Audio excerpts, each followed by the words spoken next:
And if anything embarrasses you, just stop me and I'll just back straight off. Is that okay? Right? So I want to talk to someone in this corner somewhere. There's sort of 6 people that are in this, maybe 7. Okay? And there's something in my mind about a spirit connection that's actually passed away that seems to want to pass a message through to someone here. And I want to talk about this suffocation. So someone's died through a breathing restriction of some description. I'm not sure if this can be deemed as a suicide, like a gas thing or a car thing, but I know it's asphyxiation that this person's died. And it seems to link. Now, the lady with the red skirt on. Okay. Does this make sense? Right. Because, you know, it's like I can't breathe, the breathing's restricted, but I felt I was talking about a grandmother or grandfather connection to it. Does that make sense? Great-grandmother. Right. But as I'm talking about it, I really want to say to you how close this lady actually is to you from a physical stance. Okay? So I can say if you've got a person watching over you, if someone's very close to you who cares about you in the spirit world, I believe your grandmother or your great-grandma, the asphyxiation connection, definitely has got something to do with her watching over you and trying to guide you at the moment. Okay? Now, I do believe in things like past lives. I also believe in that people that have passed away have influences on us as we live. Okay? Now, it's not on bet for me that you've got an actual fear of either gagging or drowning. Do you understand? Okay? And I think it comes from her. It's her influence over you. Okay? Now, I know that you've had connections in the earth side of things to someone that does rally car driving, okay, or races cars. Is that correct? Right? And I don't know why I see the number 23, but I think that the 23 that I'm looking at is on the car. Does that make sense? No, but it's not looking number. Right, 23 is on the car. So I actually think that this relationship, because I think that's what it extends to really, is with someone that I think you probably should be with.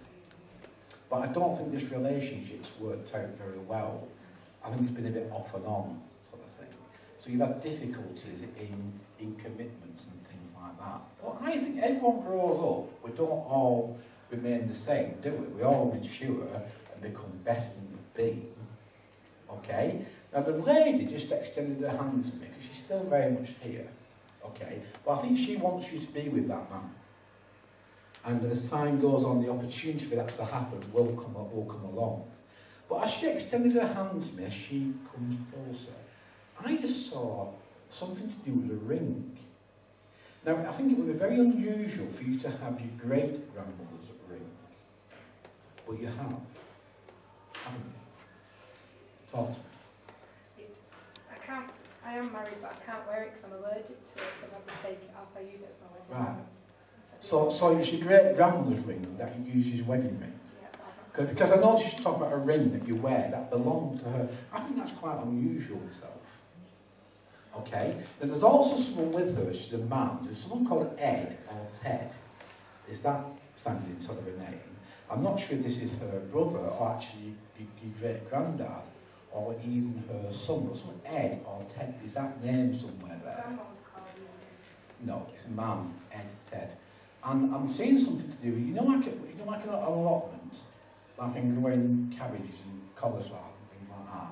That also fits around your great-grandma as well, her life. There's a lot of growing of their own vegetables and stuff, you see. There's an allotment there, okay? And I don't know why, she just shouted something down my ear hole, and it just sounded like she liked pickled eggs. Does she used to eat pickled eggs? And try it. Funny, isn't it? Because she said about pickled eggs, like she liked pickled eggs. So, you know, there's a lot of stuff around here proving that she still watches over you. Okay? There is a door at home that won't open properly. Okay, so you've had a problem with a latch or a key or something to a door. I actually think it's an interior door myself that maybe it might have a bit of a mind of its own, so it sort of opens on its own or it rattles or something. So you've got quite a lot of what I call paranormal type activity around your home as well. Okay, but you know, there's nothing bad here. All they seem to want to do is just to sort of uplift you and make you feel better about yourself. Because you felt absolutely crap.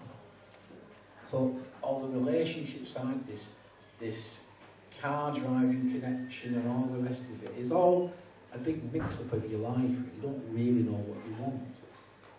You know what I mean? But you've had quite a difficult childhood as well, because your childhood tells me that when you reach adult life, you're sort of crying out for love. There's a great big emotional hole somewhere, and you just haven't filled it yet. Understand what I'm saying? But you will. As you get older, I think you're going to go back to some sort of school situation, so back to university or something. Okay? And this is where you seem to have a hit in your life. This is where you seem to start to claw back the years that you've lost. Okay? But there's something to do with Spain with you, because somebody lives in Spain. Right? And there's this thing about Spain, and you going to Spain actually to live at some point. Okay, I think this will actually happen, you know.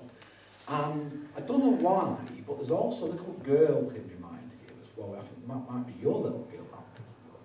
Okay? I don't get a plural on that, it's a singularity, a little girl, right? So I think there's one child there, but I think you've been pregnant 3 times, not once. Okay? But you've actually conceived, you've actually give birth to one little girl. Okay, that little girl very, very, very close to you as it grows up, and there's a commonality within the birth sign here. Okay, so it's almost like you've got the same birth sign. Understand what I'm saying? Sorry? We were born 2 days apart. Fine, but it's that sort of very, very strong thing which makes me think, well, actually you're going to be very close as life develops. But she's very talented, you know, and very skilled in what I call performing arts. Now, I don't really mean singing on a stage. I'm really on about being an actress or something like that. There's talent around there. In fact, I think you'll find that she'll probably do work as an actress, whether that's in some filling in sort of role or whatever, really before she gets very old. So, you know, there must be thoughts in your mind about putting her in front of an agent. You know, there's something very strong there about that. Okay. Has she got a deformed toe? Oh my God. We've both got web feet. Because what about stuff like deformed toes here as well, obviously, with you and your daughters. But you see, it's all stuff that is very, very, very close to you. And it's all stuff that she knows about you. And she'll always see you through, and she'll make you very, very happy. Okay? Now, I don't think I've seen a tiara. Well, she talks about a star, a silver star, right? And I don't think it's anything what you call major this, but I do think you've had a silver star in your hair recently. Okay? She talks about that as well. It's all stuff that makes me think she's just watching on and getting very, very close. Is that alright? Yeah. Gary Dakin tonight for the first time. What did he say to you? Oh, he said too much. He was telling me just about my grandma that's passed away, and he was telling me my lucky number and about my little girl, and just everything that he said was like spot on. I couldn't believe it. I'm still in shock. And you've never met him before? Never, ever, ever met him in my life, no. And how did you feel when he was saying things to you that nobody else knew about? Well, when he was first wanting to connect with someone in the room, I thought he's got to be talking about me. I thought because he was talking about somebody choking, and then he was homing in on my area, and I was just trying not to admit that it was me he was talking to. So I was trying to duck my head down for a bit, and then realised he was talking about me. And then. And how did you feel when he mentioned your grandma's ring? Really, really upset because, as you can see, I'm allergic to my grandma's ring, and he said,